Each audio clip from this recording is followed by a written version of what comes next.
जय हिंद मित्रांनो. मी पव पाटील आणि तुमचं सैनिक मॅट्रिक्स युट्यूब चॅनल मध्ये स्वागत आहे. मित्रांनो, आज आपण बघणार आहोत बार आधारित प्रश्न. हा खूप महत्वाचा टॉपिक आहे पोलीस भरतीसाठी, एसएससी जीडी साठी, एसएससी सीजीएल साठी. कारण हा जो टॉपिक आहे, हा टॉपिक वर मुलांना खूप प्रकारच्या समस्या येतात. कारण तुम्हाला माहिती नसेल की या टॉपिक वर किती प्रकारचे प्रश्न विचारले जातात आणि कोणत्या कोणत्या टाईपचे प्रश्न विचारले जातात ते आपण आज पूर्णपणे एकाच व्हिडिओमध्ये बघणार आहोत आणि तुमची एकदम कन्सेप्ट क्लिअर याच व्हिडिओमध्ये होणार आहे. तर बघा, व्हिडिओ पूर्णपणे बघा आणि जे बारवर प्रश्न आहेत ते तुम्हाला आज एकदम क्लिअर होतील. आणि जर व्हिडिओ आवडला मित्रांनो तर लाईक करा आणि चॅनलला सबस्क्राईब करा.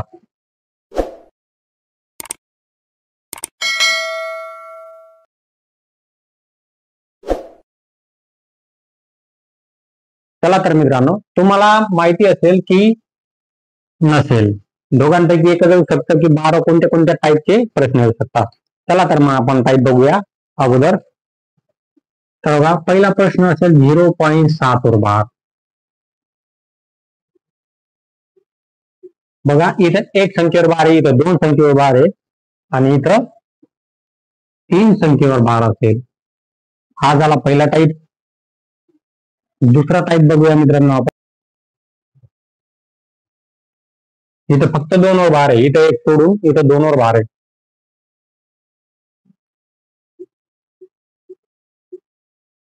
इथं एक संख्या सोडून शेवटी 2 वर बार आहे.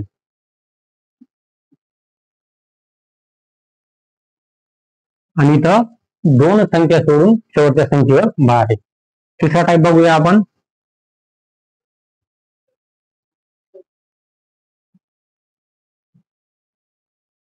चला तर मित्रांनो, आपल्याला 3 टाईपचे प्रश्न विचारले जातात आणि मित्रांनो तुमची कन्सेप्ट क्लिअर करून देतोय.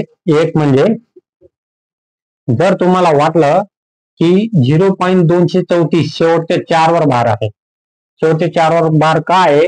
कारण ही 4 संख्या ही परत परत रिपीट होते. बघा मित्रांनो, हे आपण उदाहरणासाठी घेतलंय. या टाईपचे 3 टाईपचे प्रश्न तुम्हाला विचारले जातात बारवर आणि हे टोटल टाईप आहेत मित्रांनो, फक्त 3 टाईप आणि तुमची आज एकदम कन्सेप्ट क्लिअर होणार आहे. बघा मित्रांनो, 7 वर बार, इथं 2 संख्यांवर बार, इथं 3 संख्यांवर बार आहे, इथं शेवटून एक संख्येवर, इथं 2 संख्या सोडून 2 आहे, इथं 1 वर आहे, इथं 1 पॉईंट पूर्णांक घेऊन मग बार आहे आणि इथं पण पूर्णांक घेऊन पण बार आहे. तर बघा, तुम्हाला जर वाटलं या संख्येवर बार पाहिजे याच्यावर नाही, मित्रांनो हे सरासरी चुकीचं आहे. कारण ज्या कोणत्या संख्येवर बार असते, जी संख्या इन्फिनिटी पर्यंत असते, अनंतापर्यंत, त्या संख्येवर बार असते. तुम्हाला समजावून सांगतो मी एक उदाहरण घेऊन. तर बघा मित्रांनो, अशा टाईपचे आपण उदाहरण घेणार आहोत. तुम्हाला एक बेसिक कन्सेप्ट क्लिअर करून देतो मी. जर समजा मित्रांनो आपण एक उदाहरण घेतलं, 0x बरोबर 0.7 बार म्हणजे 0.7 बार. तर बघा मित्रांनो, याला ही बेसिक आहे एक. याच्यावर बार का आहे ते आपण कन्सेप्ट क्लिअर करून घेऊ. एकदम बेसिक, याच्यावर बार आहे पण तो का आहे आपण तो क्लिअर करून घेऊ. बघा, आपण x बरोबर 0.7 बार म्हणजे याला म्हणतात बार किंवा आडवी रेषा.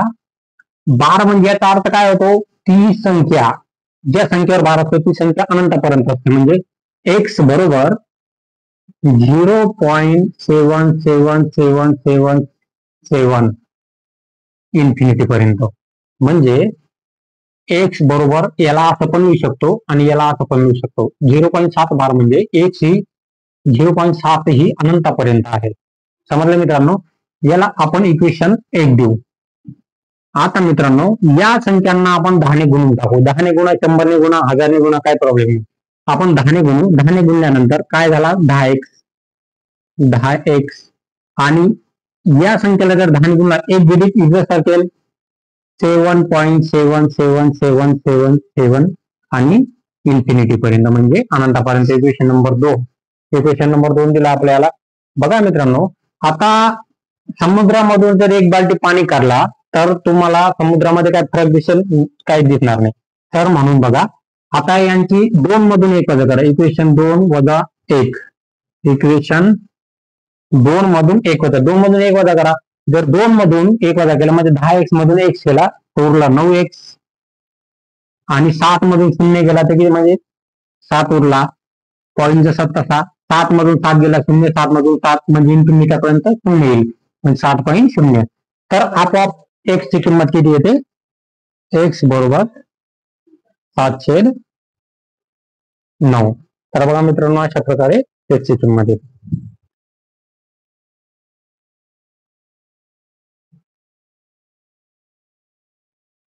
बघा मित्रांनो, 7/9 म्हणजेच 0.7 बार. बघा मित्रांनो, याला दर्शवण्यासाठी बार दिला जातो, म्हणजे 0.77 इन्फिनिटी दर्शवावं लागेल. दर्शवण्यासाठी बार दिला जातो डोक्यावर, म्हणजे इन्फिनिटी जी असते त्या संख्येला दर्शवण्यासाठी त्याच्या डोक्यावर बार दिला जातो. हे झालं मित्रांनो आपलं बेसिक, आणि आपण आता उदाहरणाला सुरुवात करूया.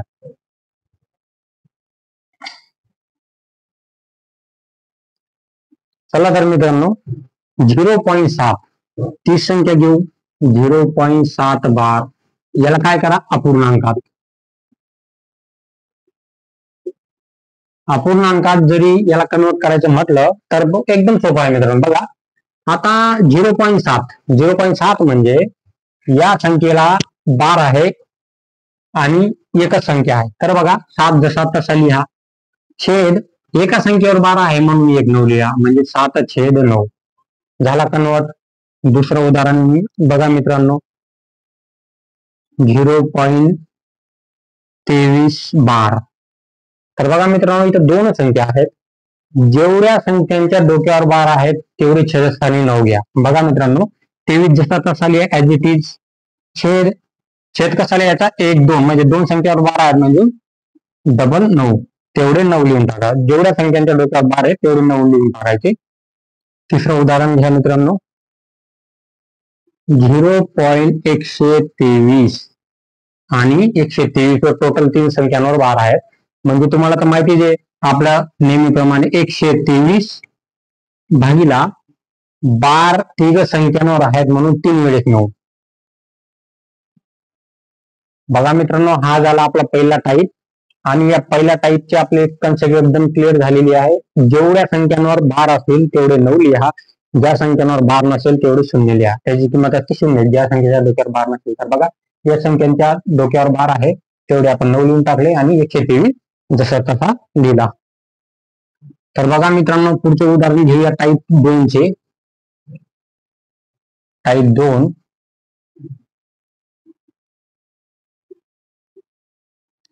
2 चे उदाहरण बघूया मित्रांनो. 0.12 आणि फक्त कोणाच्या डोक्यावर बार आहे? 2च्या डोक्यावर. बघा इथे कन्सेप्ट क्लिअर करा मित्रांनो. 2च्या डोक्यावर बार आहे म्हणून हे कसं सोडवणार? 12 जसा तसा लिहा ऍज इट इज. 12 जसा तसा लिहून आपल्याला छेदस्थानी काय लिहावं लागेल? 2 आणि 1 आहे. बघा 2च्या डोक्यावर बार आहे, 9 लिहून टाका. एकाच संख्येच्या डोक्यावर बार आहे म्हणजे एकच 9 येईल, आणि याच्यावर बार नाही म्हणजे याची किंमत काय? 0 येईल, आणि 1 0 लिहून टाका. पण आता ज्या संख्येच्या डोक्यावर बार नाहीये ती संख्या याच्यामधून वजा करा. 1 वजा केला तर बघा उत्तराला 11/90. तर बघा मित्रांनो, अशा पद्धतीने याला अपूर्णांकात दर्शवतो आपण. 0.12 म्हणजे 2 वर बार, म्हणजे बघा परत समजून सांगतो मित्रांनो. 12 जसा तसा लिहा, ती संख्या पूर्ण जशी तशी लिहायची. जशी तशी लिहिल्यानंतर त्या संख्येला, ज्या संख्येला बार असेल तेवढे 9 लिहा, ज्याच्यावर बार नसेल तेवढे 0 लिहा, आणि ज्याच्यावर बार नसेल ती संख्या अंशातून वजा करून जशी तशी लिहा. चला तर दुसरं उदाहरण घेऊया आपण.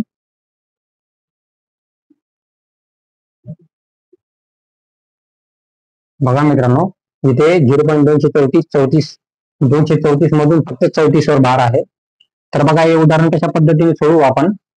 234 ऍज इट इज लिहा, म्हणजे जसा तसा लिहिल्यानंतर छेद द्या. पहिले छेद लिहून घ्या, नंतर वजाबाकी करायची, परत बघायची. बघा 234 मधून किती संख्यांवर बार आहेत? 1 2. 2 संख्यांवर बार आहेत म्हणून 2 वेळेस 9 लिहा. किती संख्यांवर बार नाहीत? 1 संख्यावर नाहीयेत म्हणजे याची किंमत 0, याला 0 लिहून टाका. आता बघा 234 मधून कोणती संख्या वजा होईल? जिच्यावर बार नाहीये ती वजा होईल. बघा 234 वजा 2 छेद 990, म्हणजे 232 छेद 990.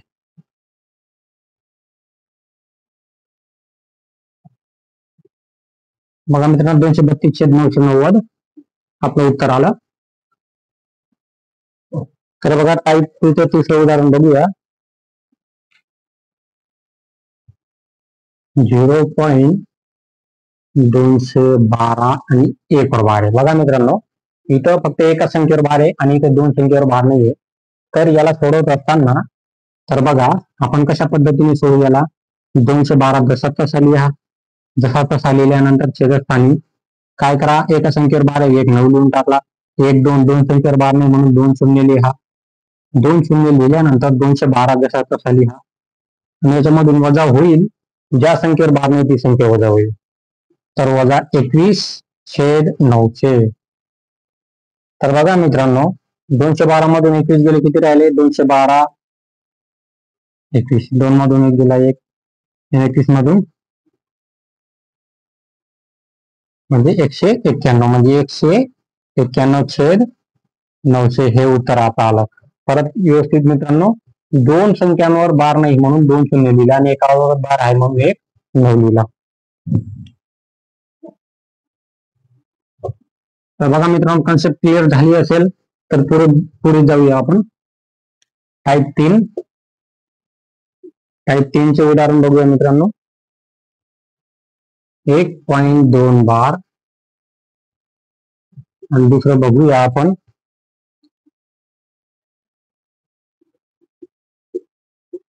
चला तर मित्रांनो आता बघा 1.2 बार म्हणजे इकडं पूर्णांक दिलेला आहे आणि इकडं 0. ची पुढची संख्या आहे. तर बघा याला कसं सोडवतो आपण. त्याला 2 पद्धतीने सोडू शकतो मित्रांनो.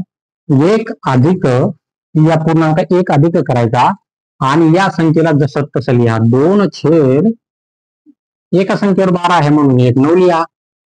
तर बघा 9 यांचा गुणाकार होतो 9 9 9 अधिक 2 9 अधिक 2 किती झाले 11. या छेद जसा तसा 9 9 अधिक 2 11/9 म्हणजे याला काय लिहा 1.2 ला 11/9. याला दुसऱ्या टाईप मध्ये पण सोडू शकता मित्रांनो तुम्ही. तर बघा दुसऱ्या टाईप मध्ये कसं पहिल्या टाईप 1 मध्ये सोडवलं, दुसऱ्या वेगळ्या पद्धतीने पण सोडू शकता. 1.2 म्हणजे 12 जसं तसा लिहा.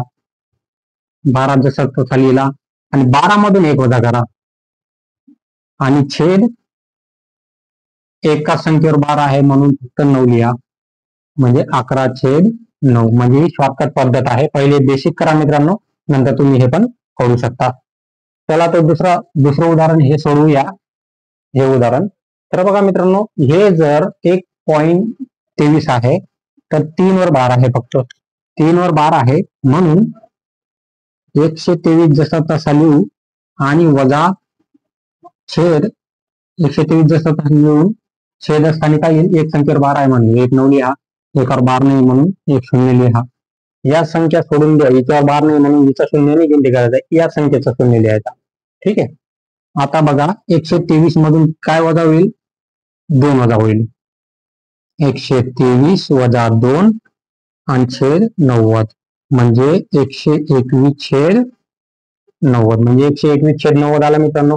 आता याला दुसऱ्या पद्धतीमध्ये पण सोडू शकता तुम्ही. चला तर मित्रांनो 3 टाईप आपले कंप्लीट झाले. आपले एक उदाहरण लिहूया मित्रांनो आणि त्याचे 3 टाईप करूया. 0.134 याला एक टाईप मध्ये सोडून बघू. पूर्ण 12 आहे. 0.134 2 संख्यांवर बार आणि तिसरं बघूया 0.134 शेवटच्या संख्येवर बार. बघा मित्रांनो आता इथं कन्सेप्ट क्लिअर करा. आता 3 संख्यांवर बार आहे. सर्वात बेसिक म्हणजे 3 संख्यांवर बार आहे म्हणजे संख्या आपण जशी तशी लिहायची. 134 3 संख्यांवर 12 आहे म्हणून 3 शून्य लिहा छेदस्थानी म्हणजे 3 9 सॉरी 0 नाही 3 9 3 संख्यांवर 12 आहे म्हणून 3 9 जसं तसे लिहून टाका. आणि बघा पुढचा प्रश्न बघा. हाच प्रश्न आहे फक्त या 3 संख्यांवर 12 आहे आणि इथं फक्त 2 वर 12 आहे.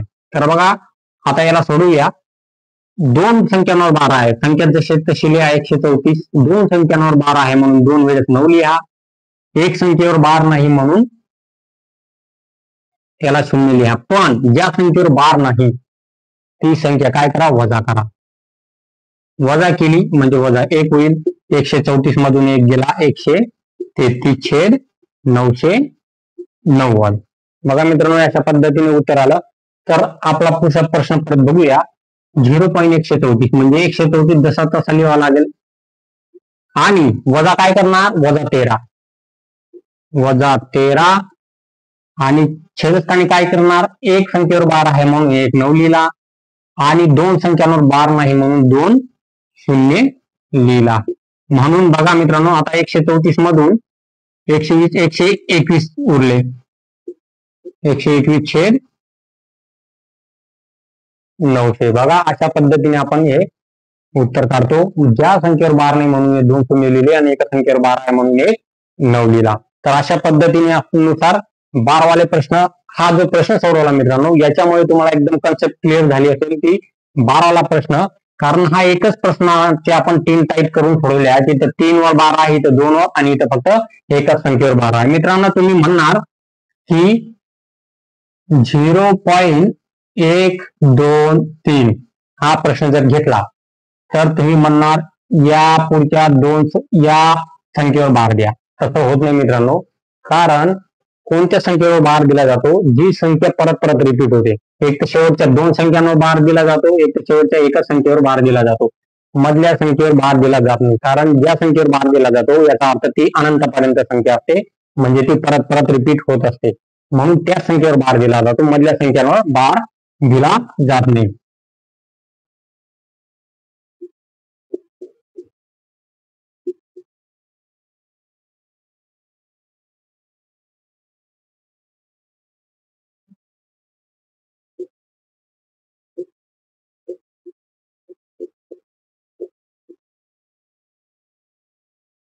बघा मित्रांनो, हा प्रश्न आहे 0.63 ला पी छेद क्यू. 63 बार आहे हा. 0.63 बार ला पी छेद क्यू मध्ये लिहा, म्हणजे अपूर्णांकात लिहा. तर बघा आपण कसं सोडवतो याला.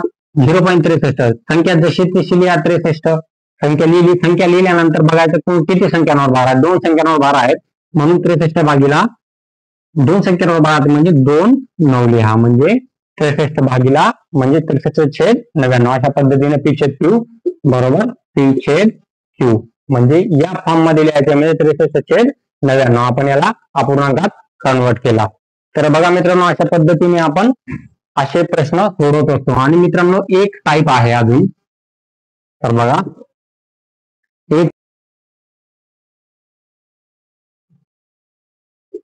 बघा मित्रांनो, आता दुसरं उदाहरण घेऊया आपण.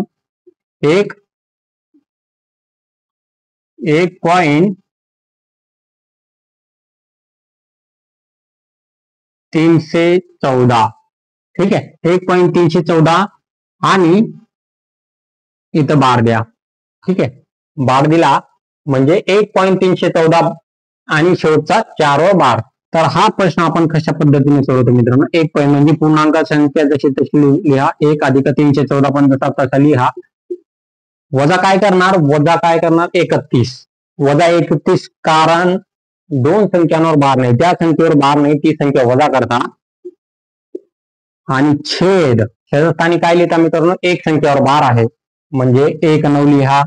2 संख्यांवर बार नाही म्हणून 2 0 लिहा. ठीक आहे, आता 1 अधिक 314 मधून 31 गेले, 314 मधून 31 गेले तर 4 मधून 1 गेला 3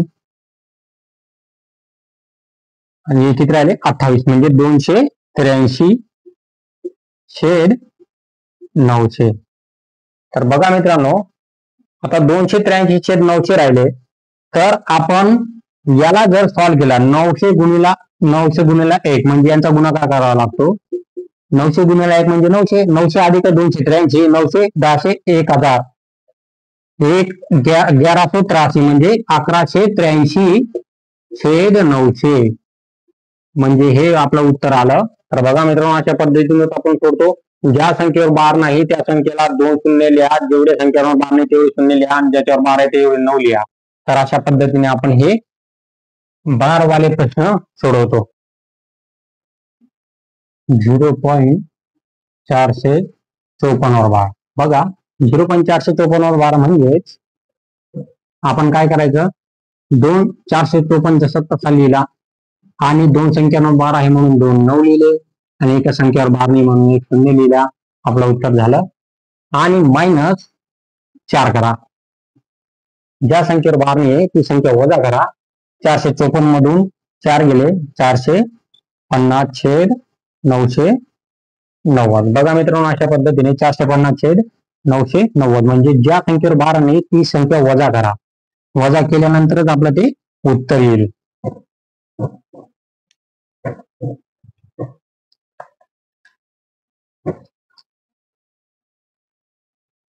बघा मित्रांनो, पुढचं उदाहरण बघू. 1.427 बार. तर बघा इथे फक्त 27 वर बार आहे, इकडे पूर्णांक संख्या आहे आणि इकडे 427 आहे. तर बघा मित्रांनो, आपण डायरेक्ट पद्धतीनुसार सोडवू शकतो याला. डायरेक्ट पद्धतीनुसार कशा पद्धतीने सोडवतो आपण बघा. 1427 डायरेक्ट 1427 लिहा आणि वजा काय करा 14 करा. वजा 14 छेद कसा लिहितो आपण 1 2. दोन संख्यांवर 12 आहे म्हणून 2 9 आणि एकावर 12 नाही म्हणून 1 0. बघा, दोन संख्यांवर 12 आहे म्हणून डबल 9 लिहिला आणि एकावर 12 नाही म्हणून 0 लिहिला. 1427 मधून 14 गेले, किती राहिले 1413. 1413 भागीला 990. बघा मित्रांनो, आपण अशा पद्धती एकदम शॉर्टकट पद्धतीने सोडू शकतो. डबल 12 आहे म्हणून डबल 9 लिहिला, ज्याच्यावर 12 नाही म्हणून त्याचा 0 लिहिला. मित्रांनो, आपली एकदम कन्सेप्ट क्लिअर झालेली आहे आणि हे चॅप्टर आपलं पूर्णपणे झालेलं बारवर आधारित जे प्रश्न आहेत ते पोलीस भरतीसाठी आणि SSC-GDच्या CHSL आणि CGLच्या एक्झामसाठी विचारला जातात. आणि मित्रांनो, तुम्ही हा व्हिडिओ बघितला, जर आवडला असेल तर लाईक करा, शेअर करा आणि चॅनलला सबस्क्राईब करा. धन्यवाद.